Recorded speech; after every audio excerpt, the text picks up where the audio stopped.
10 जहरीली चीज़ें जो हम हमारे बच्चों से कहते हैं। नमस्कार, मैं मनोवैज्ञानिक मयूरिका दास विश्वास और स्वागत है आपका योर सर्वाइवल मॉडल में। नंबर 1, बेटा तुमको मेरा सपना पूरा करना है। अगर सपना आपका है तो आप खुद पूरा करेंगे। हमारे खुद के सपनों का बोझ हमें बच्चों के ऊपर डालना ही नहीं चाहिए। हम बच्चों को प्रोत्साहित कर सकते हैं कि वो अपने खुद के सपने बनाएं, वो हिम्मत के साथ अपने सपनों की तरफ आगे बढ़े। लेकिन बच्चे इस पृथ्वी में इसलिए नहीं आए हैं कि वो हमारे सपनों को पूरा कर सके। बच्चे हमसे आए हैं लेकिन हमारे लिए नहीं आए हैं। नंबर 2, तुम तो एक बीप बीप बीप। अब इस बीप बीप में आप कुछ भी चाहे नेगेटिव भर दो। हर वो नेगेटिव चीज़ जो आप बच्चे को कहेंगे, जैसे तुम गधे हो, तुम किसी काम के नहीं हो, तुमको देख के ही गुस्सा आता है, हर नेगेटिव चीज़ का आपके बच्चे के ऊपर एक बुरा असर ही पड़ेगा। मुझे पता है आप नेगेटिव बात बोलकर बच्चे में एक जोश और आग जगाने की कोशिश कर रहे हैं ताकि वो प्रोत्साहित होकर कुछ अच्छा काम करे। लेकिन मुझे ज़रा याद करके सोच के बताइए, क्या सच में जब आपके माता पिता आपके साथ ऐसा करते थे, आपको ताना मारते थे, तो क्या आप बहुत ज़्यादा प्रोत्साहित हो जाते थे, या उस वक्त आपको अपने माता पिता पे गुस्सा आता था, या उस वक्त आपको एक हीन भावना आती थी? नंबर 3, ताना मारना। अरे लाट साहब उड़ गए, अरे बेटा इतना मत खाओ, कोरोना से ज़्यादा तो तुम फैल रहे हो, थोड़ा और धूप में खेलेगा तो इतना काला हो जाएगा कि अंधेरे में तो तू दिखाई ही नहीं देगा। ताने या सार्केज़म ऐसे वाक्य हैं जो लगते हैं कि हास्यात्मक है, मगर इससे कोई नहीं हंसता। जिस पे मारा जाता है वो तो बिल्कुल नहीं हंसता, उसे चोट लगती है, और चोट इसलिए ज़्यादा लगती है क्योंकि कोई अपना इस तरीके के तानों को मार रहा है। देखिए, जब कोई अपना हमें चोट पहुंचाता है तब हमें ज़्यादा लगती है, क्योंकि तब हमें ऐसा महसूस होता है कि मैं अपने किसी के पास सुरक्षित नहीं हूँ।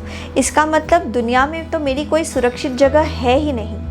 नंबर 4, बच्चों के रूप और शरीर के ऊपर टिप्पणी करना। इतने मोटे होते जा रहे हो, तुम ब्लीच कर लो, थोड़ी गोरी हो जाओगी, इतना मत खाओ, वज़न बढ़ रहा है, कैसी शक्ल बना के रखी है, दिन ब दिन बंदर जैसा दिखने लगा है। इस बात को समझिए कि हमारा जो रूप और शरीर है वो 2 चीज़ों पे निर्भर करता है। एक वो जेनेटिक्स जो हमें हमारे माता पिता से मिला है, और दूसरा हमारे परिवार के पास कितने पैसे हैं। आपके बच्चे का जो भी रूप है वो उसे जेनेटिक्स में आपके पास से मिला है। और दूसरी बात ये कि जब पैसे ज़्यादा होते हैं ना, तब किसी भी बदसूरत इंसान को सर्जरी या कॉस्मेटिक्स के इस्तेमाल से उसे सुंदर बनाया जा सकता है।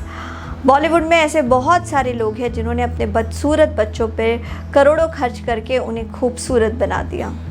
तो अगर आपके बच्चे का रूप आपको पसंद नहीं आ रहा है, उसमें कहीं पे एक बड़ा दोष आपका ही है। या तो आपने उसको जीन्स ही ऐसे दिए हैं, या तो आपके पास उतने पैसे ही नहीं कि उसका रूप और ज़्यादा सुंदर हो सके। नंबर 5, बच्चों की तुलना करना। अच्छा ज़रा सोचिए, अगर आपका बच्चा आपको आके कहे कि पापा मुझे लेटेस्ट Xbox ख़रीदना है, आप कहेंगे कि उतने पैसे नहीं है मेरे पास।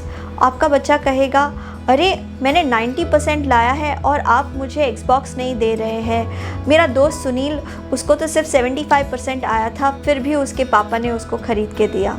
ये बात सुनते ही आपको चुभेगी और आप कहेंगे कि हाँ, उसके पापा के पास बहुत सारा ब्लैक का पैसा होगा, मैं अपने खून पसीने की कमाई घर पे लाता हूँ।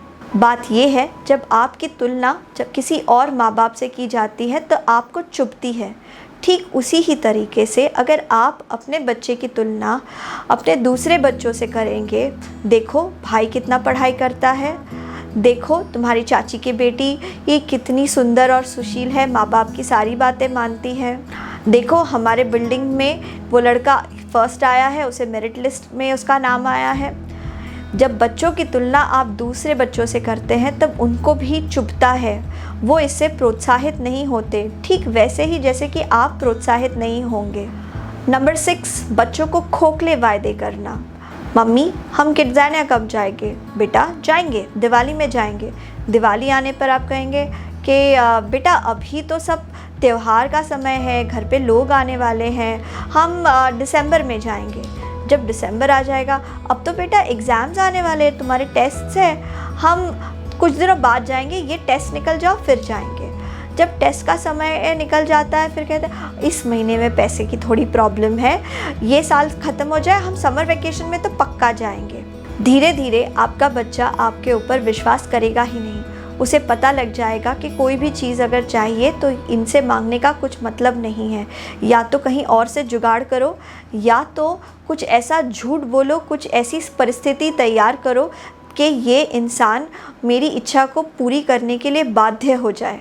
अगर आप श्री राम जैसे बच्चे चाहते हैं तो याद रखिए, प्राण जाए पर वचन न जाए। तो जो वादे आप करें उन्हें ज़रूर निभाएं। Number 7, rhetorical questions. ये पानी किसने गिरा दिया? तुमको अक्ल नहीं है क्या? ये कैसे शर्ट पहनी हुई है तुमने? ये सारे ऐसे सवाल हैं जिनके कोई जवाब नहीं है।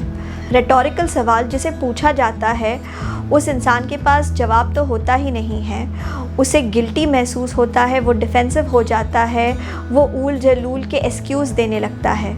लेकिन योर सर्वाइवल मॉडल के अनुसार जो इंसान रेटोरिकल सवाल पूछता है वो खुद ही अपनी बुद्धि नहीं लगा रहा है। वो चाहे तो बुद्धिमानी से बच्चे से सवाल पूछेगा तो उसे जवाब मिलेंगे। किसने किया, क्यों किया, ये पूछने से अच्छा है ये पूछिए कि ये चीज़ कैसे हो गई, क्या नहीं, क्यों नहीं, कैसे। नंबर 8, भयंकर जहरीली इच्छाएं। काश मेरा कोई बच्चा होता ही नहीं, काश मेरी शादी नहीं हुई होती तो तुम्हारे जैसे लोगों के साथ मुझे रहना नहीं पड़ता। जब आप ऐसी इच्छाओं को बच्चे के सामने रखते हैं तो वो बच्चे को महसूस कराता है कि बच्चे का कोई मोल है ही नहीं। तब बच्चे को ऐसा लग सकता है कि हमारे ज़िंदा रहने का कोई मोल नहीं है। आप उसको सरवाइव करने के लिए प्रोत्साहित नहीं कर रहे हैं। ऐसा करके आप एक बहुत बड़ा जघन्य अपराध कर रहे हैं। Number 9, constant criticism. बच्चा जो भी करता है आप हमेशा उसकी बुराई करते रहते हो। यहाँ मत बैठो, कूदो मत, ये मत करो, उनसे बात मत करो, अंदर आ जाओ, बाहर मत जाओ। जितने सारे आप मत मत मत मत मत लगाएंगे उतना ही ज़्यादा बच्चा विद्रोही बन जाएगा।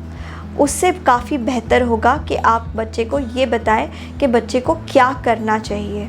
मेरे पास आ जाओ, चलो हम अभी पढ़ाई करते हैं, मैं तुम्हारे साथ बैठता हूँ। नंबर 10, अपने जीवन की और अपने जीवन साथी की बुराई करना। ये कहना बच्चे से कि मेरी तो ज़िंदगी ख़राब हो गई, तुम्हारे पापा कितने बुरे इंसान हैं, तुम्हारे जैसे औरत से शादी करके मेरी ज़िंदगी ख़राब हो गई। जब आप अपने अभी की ज़िंदगी के या अपने जीवन साथी की बुराई अपने बच्चे के सामने में करते हैं तब बच्चा असुरक्षित महसूस कर सकता है। असुरक्षा की भाव बच्चे के मानसिक विकास के लिए अच्छी नहीं है। अगर आपको ये वीडियो पसंद आया है तो इसे लाइक कीजिए, इसे खूब शेयर कीजिए ताकि सब लोग अपने बच्चों को ये सारी नेगेटिव बातें तो बिल्कुल नहीं करें। आपके विचार क्या हैं कमेंट सेक्शन में लिखिए। आपके मूल्यवान समय के लिए धन्यवाद।